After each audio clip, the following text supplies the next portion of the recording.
నమస్కారం. మీరు రియల్ ఎస్టేట్లో పెట్టుబడి పెట్టాలనుకుంటున్నారా? ల్యాండ్ కొని భవిష్యత్తు కోసం ఒక మంచి ప్లాన్ వేస్తున్నారా?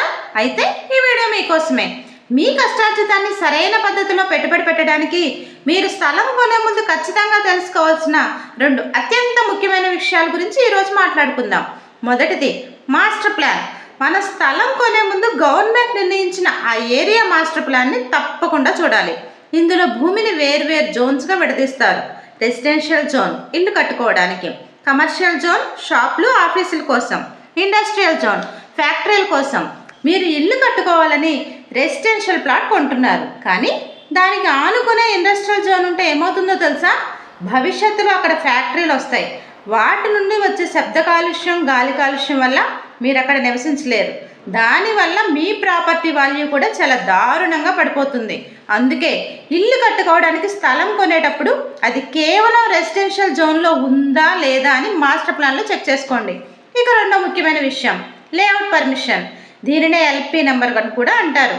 మీరు ఏ వెంచర్లో ప్లాట్ కొన్నా దానికి ఖచ్చితంగా ఎల్పి నెంబర్ ఉందో లేదో వెరిఫై చేసుకోండి. అసలు ఎల్పి నెంబర్ అంటే ఏంటంటే, మీరు కొన్న స్థలం, రోడ్లు, ఇతర బహిరంగ స్థలాలు అన్ని చట్టబద్ధంగా నియమ నిబంధనల ప్రకారమే ఉన్నాయని ప్రభుత్వం ఇచ్చే ఒక అష్యూరెన్స్. ఇక్కడ ఒక విషయం బాగా గుర్తుపెట్టుకోండి.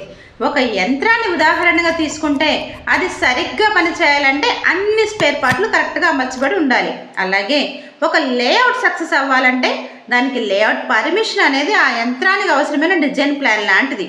ఈ ఎల్పి నెంబర్ లేకపోతే ప్రభుత్వం ప్రకారం ఆ లేఅవుట్లో రోడ్లు, డ్రైనేజీలు లాంటి ప్రాథమిక సదుపాయాలు సరిగ్గా ఉండవు. అంటే ఆ లేఅవుట్ అనే యంత్రం భవిష్యత్తులో అస్సలు పనిచేయదు. మీ పెట్టుబడి వృధా అయిపోతుంది. గుర్తుపెట్టుకోండి, లీగల్ వెరిఫికేషన్, లేఅవుట్ పర్మిషన్ ఇవి మీ పెట్టుబడికి భరోసా.